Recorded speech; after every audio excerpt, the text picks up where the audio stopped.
The storm had rolled in just as the mechanic was finishing his shift. Valen worked alone in the skeletal hangar at the edge of the Empire's frontier, where rusted ships came to him with sputtering engines and fractured hulls. He was used to late nights, oil on his hands, metal shavings in his hair, tools scattered like loyal soldiers across the bench. But that night, when he turned off the generator and stepped into the rain, the ground shook. Something enormous landed in the mud. Through the dark and the lightning, Valen saw eyes, golden, tired, burning like the last embers of a fire. The dragon. Every book said they were extinct. Every soldier claimed the wars had wiped them out centuries ago. Yet here one stood, scales dulled, wings drooping, chest heaving with exhaustion. And then it spoke. "May I have leftovers, sir?" the dragon asked, in a voice rough like gravel dragged through chains. 2. The mechanic's doubt. Valen froze. Dragons were not supposed to beg. They were supposed to roar, conquer, devour whole armies. "Leftovers," he repeated dumbly. The dragon dipped its head, ashamed. "Your fire. Your food. I smelled it." Valen glanced back into the hangar, where his half-eaten stew still sat steaming on the bench. He should have run. Any sane man would have sprinted to the outpost and sounded the alarm. But the dragon's eyes held no malice, only hunger, and something deeper. He carried the pot outside, hands shaking. The dragon licked the rain from its fangs as Valen set the stew on the ground. It didn't pounce. Instead, with a strange gentleness, it lowered its muzzle, inhaled the scent, and carefully scooped the stew into its mouth.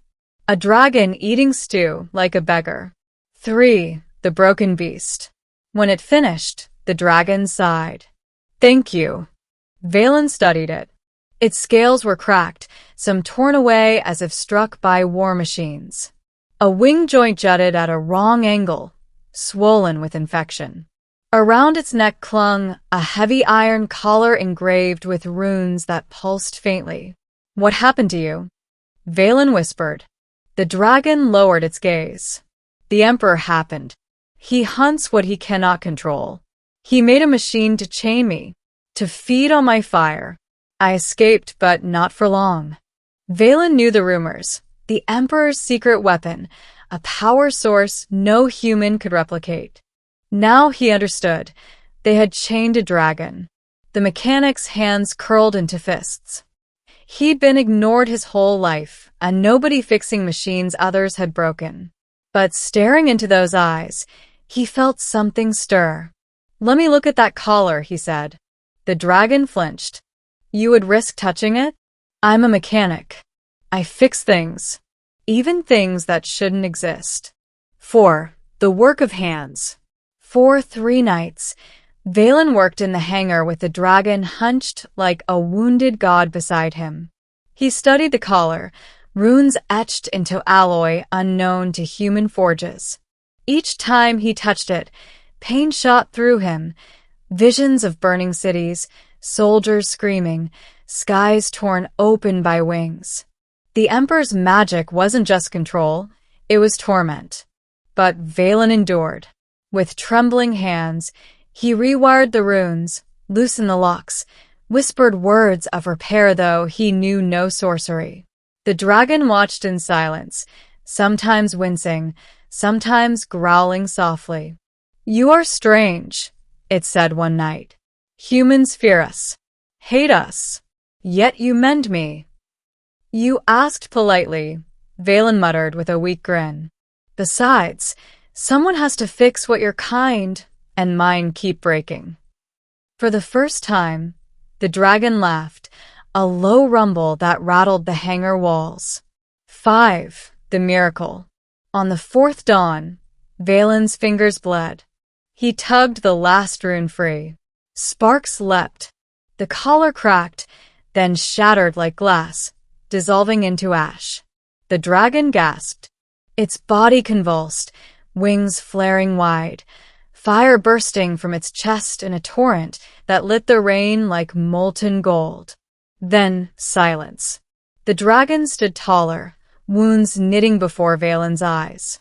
Scales gleamed anew, burning with colors unseen.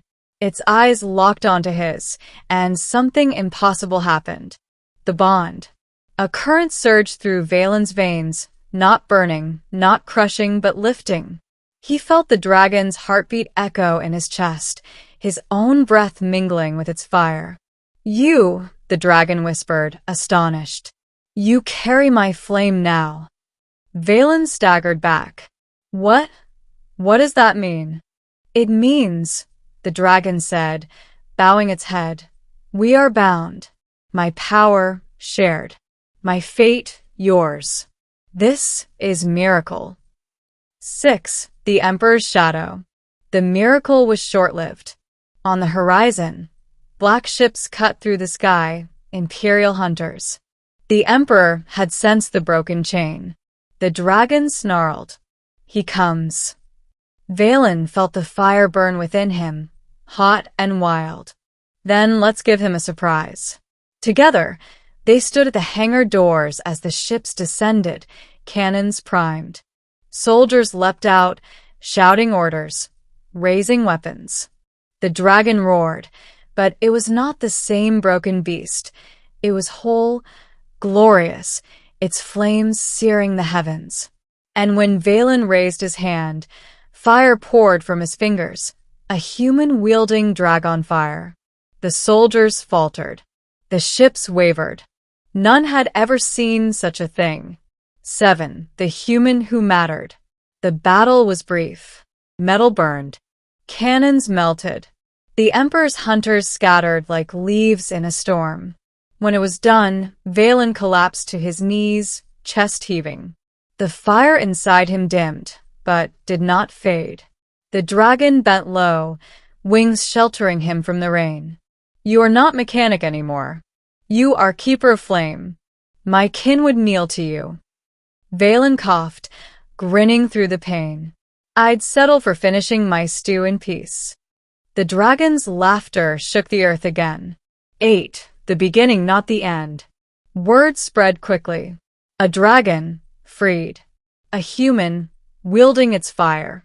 Rebellion whispered through the Empire's farthest stars. Valen knew the Emperor would come himself next time, with all his might. But he also knew he would not face it alone. For when he looked into the dragon's golden eyes, he no longer saw hunger, pain, or defeat. He saw a partner, a friend, a miracle. And sometimes, miracles began with something as small as leftovers shared in the rain.